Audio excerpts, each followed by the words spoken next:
Assalamualaikum warahmatullahi wabarakatuh. Alhamdulillahi wa kafa wassalatu wassalamu alal mustafa sayyidina Muhammadin ijtaba wa ala alihi wa sahbihi ahli sidqi wal wafa. Nama Lutfi Halimatus Sa'diyah, kelas A28 NIM 228113140. Mahasiswa PJJ PAI IAIN Syekh Nurjati Cirebon, mata kuliah Ushul Fiqih. Pada kesempatan kali ini, saya akan menyampaikan beberapa materi. Materi yang pertama yaitu pengertian dan objek kajian ushul fiqh. Materi yang kedua, sejarah singkat periodisasi ushul fiqh. Materi yang ketiga, pengertian hukum menurut ulama ushul fiqh dan ulama fiqh. Materi yang keempat yaitu hukum taklifi dan wad'i menurut ulama ushul fiqh. Materi yang kelima yaitu kedudukan Al-Quran dan hadis sebagai sumber hukum dalam Islam. Adapun materi yang pertama yaitu menjelaskan tentang pengertian dan objek kajian ushul fiqh. Secara terminologi, menurut Al-Baidawi, ushul fiqh adalah memahami dalil-dalil fikih secara global serta bagaimana menggunakannya dalam menyimpulkan sebuah hukum fiqh serta kondisi atau prasyarat seorang mujtahid. Kemudian menurut Kamaluddin Ibnu Humam, ushul fiqh adalah pengetahuan tentang kaidah-kaidah yang dapat mencapai kemampuan dalam penggalian fikih. Sedangkan menurut Muhammad Abu Zahra, ilmu ushul fikih yaitu adalah kaidah-kaidah yang menggariskan jalan untuk memperoleh jalan hukum-hukum syara' mengenai perbuatan dan dalil-dalil yang terperinci. Sehingga berdasarkan pendapat para ahli di atas dapat disimpulkan bahwa ushul fikih adalah ilmu untuk mengetahui kaidah-kaidah umum yang dapat digunakan untuk melakukan istinbat hukum syara' dengan dalil terperinci. Selanjutnya yaitu objek kajian ushul fikih. Secara terperinci, objek kajian ushul fikih menurut Muhammad Al-Juhaili ada 5. Yang pertama yaitu sumber-sumber hukum syara' seperti Al-Quran, Sunnah ataupun istihsan, dan maslahah mursalah. Yang kedua yaitu pembahasan tentang ijtihad seperti syarat-syarat dan sifat-sifat dari mujtahid. Yang ketiga, mencarikan jalan keluar dari dua dalil yang bertentangan secara zahir.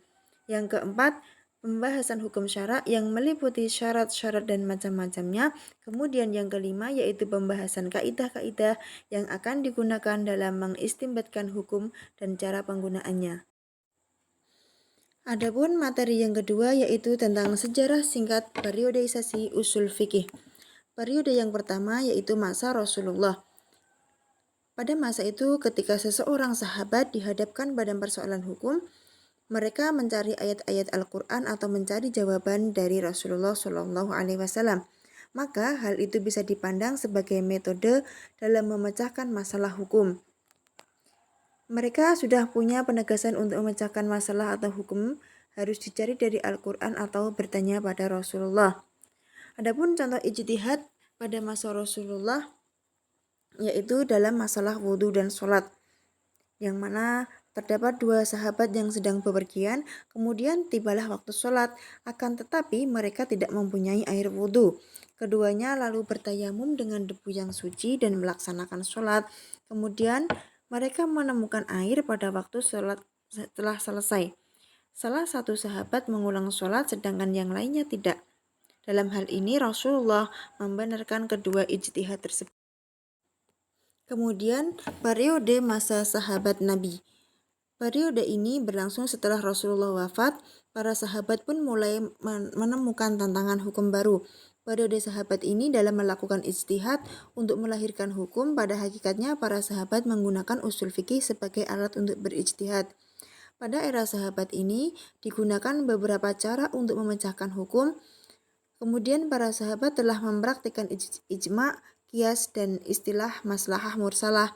Bila mana hukum suatu masalah tidak ditemukan secara tertulis dalam Al-Quran dan As-Sunnah. Kemudian periode yang ketiga yaitu periode tabi'in.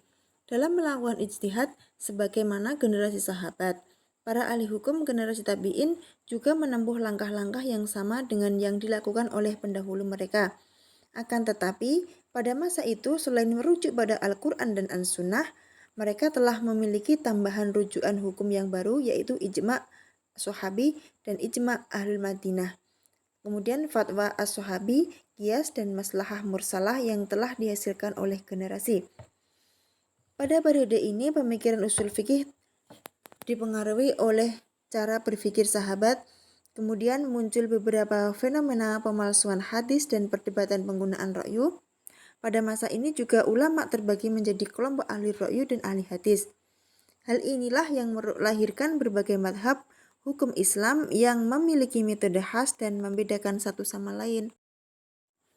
Kemudian selanjutnya yaitu pada periode Imam Madhab. Pada masa periode ini, metode ijtihad menjadi lebih jelas dan sistematis. Periode di mana sebelum Imam Syafi'i merumuskan dan menyusun ilmu-ilmu usul fikih. Pada periode ini, Imam Abu Hanifah An-Nu'man, pendiri madhab Hanafi, menjelaskan dasar-dasar istinbatnya yaitu berpegang pada kitabullah. Jika tidak ditemukan di dalamnya, ia berpegang pada sunnah Rasulullah. Kemudian jika tidak didapati di dalamnya, ia berpegang pada pendapat yang disepakati oleh para sahabat. Namun, jika mereka berbeda pendapat, ia akan memilih salah satu dari pendapat-pendapat itu dan tidak akan mengeluarkan fatwa yang menyalahi pendapat sahabat, kemudian melakukan ijtihad. Abu Hanifah terkenal banyak melakukan qiyas dan istihsan. Demikian pula pada Imam Malik bin Anas, pendiri madhab Maliki, dalam berijtihad mempunyai metode yang cukup jelas, seperti tergambar dalam sikapnya dalam mempertahankan praktek penduduk Madinah sebagai sumber hukum. Kemudian, periode kodifikasi usul fikih. Pada penghujung abad kedua dan awal abad ketiga, Imam Muhammad bin Idris al-Syafi'i tampil berperan dalam meramu, mensistemasi, dan membukukan usul fikih. Tak hanya itu, Imam Syafi'i juga banyak mengetahui tentang metodologi istinbat para imam mujtahid sebelumnya, seperti Imam Abu Hanifah, Imam Malik, dan metode istinbat para sahabat, serta mengetahui di mana kelemahan dan keunggulannya.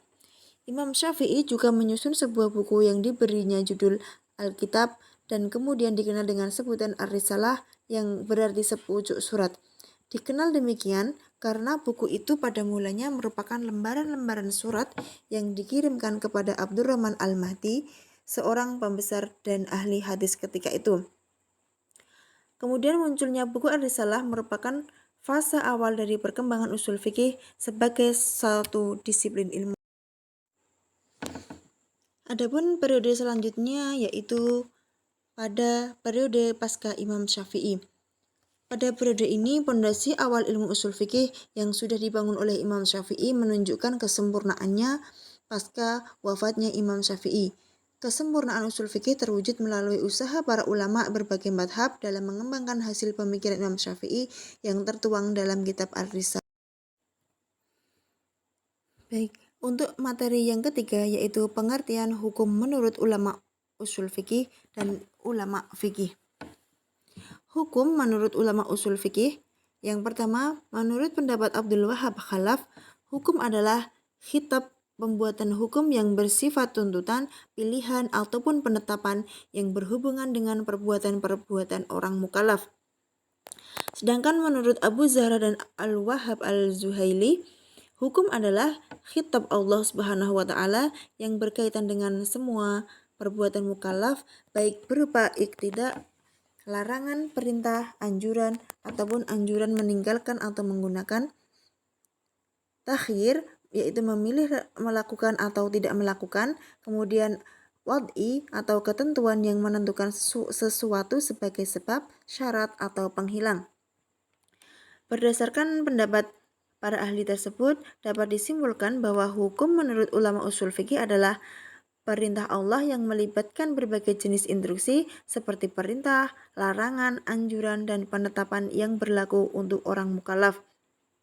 Sebagai contoh, dalam firman Allah surat Al-Isra ayat 32 yang artinya, dan janganlah kamu menghampiri zina, sudah dianggap sebagai hukum oleh ulama usul fikih, sedangkan ia dianggap sebagai dalil oleh ulama fikih. Ini karena ilmu fikih menganggap kesan dan natijah hukum yang boleh dikeluarkan dari firman Allah Subhanahu wa taala di atas yaitu pengharaman zina adalah hukum yang sebenar-benarnya, sementara firman Allah yang berkaitan dalam hal tersebut hanya bersifat sebagai dalil dan sumber, bukannya hukum. Adapun pengertian hukum menurut ulama fikih, yaitu hukum ditafsirkan sebagai kitab Allah Subhanahu wa taala itu sendiri, atau dengan lain perkataan ia merupakan nas atau dalil-dalil syara'. Sebaliknya, ulama fikih pula mentakrifkan hukum sebagai kesan hukum yang boleh dikeluarkan daripada dalil-dalil syara' tadi mengenai sesuatu perkara seperti hukum wajib, sunnah, haram, dan sebagainya. Sebagai contoh dalam firman Allah surat Al-Isra ayat 32 yang artinya, dan janganlah kamu menghampiri zina. Sudah dianggap sebagai hukum oleh ulama usul fikih, sedangkan ia dianggap sebagai dalil oleh ulama fikih. Ini karena ulama fikih menganggap kesan dan natijah hukum yang boleh dikeluarkan dari firman Allah di atas, yaitu pengharaman zina, merupakan hukum yang sebenarnya, sementara firman Allah yang berkaitan hal tersebut hanya bersifat sebagai dalil dan sumber, bukan hukumnya. Adapun materi yang keempat yaitu pengertian hukum taklifi dan hukum wad'i menurut ulama usul fikih. Hukum taklifi adalah salah satu tuntutan dari Allah yang berkaitan atas perintah dalam mengerjakan atau meninggalkan suatu perbuatan, baik hal yang baik dan buruk. Maka hukum taklifi sebagai kitab Allah yang berisikan pembebanan yang menyatakan tentang suatu perbuatan yang dilakukan oleh manusia, sehingga hal ini juga berupa informasi atas semua perintah dari Allah kepada hambanya.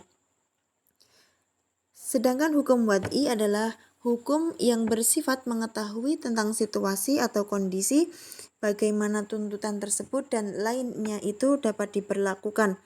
Dengan kata lain, hukum wad'i adalah suatu hukum yang berkaitan dengan dua hal, yakni antara dua sebab dan yang disebabi atau musabab, antara syarat dan yang disyarati, antara penghalang dan yang menghalangi, dan antara hukum yang sah dan hukum yang tidak sah.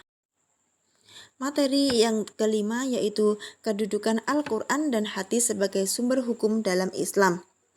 Al-Quran merupakan sumber pertama dan utama dalam Islam. Al-Quran bersifat dinamis, benar, dan mutlak.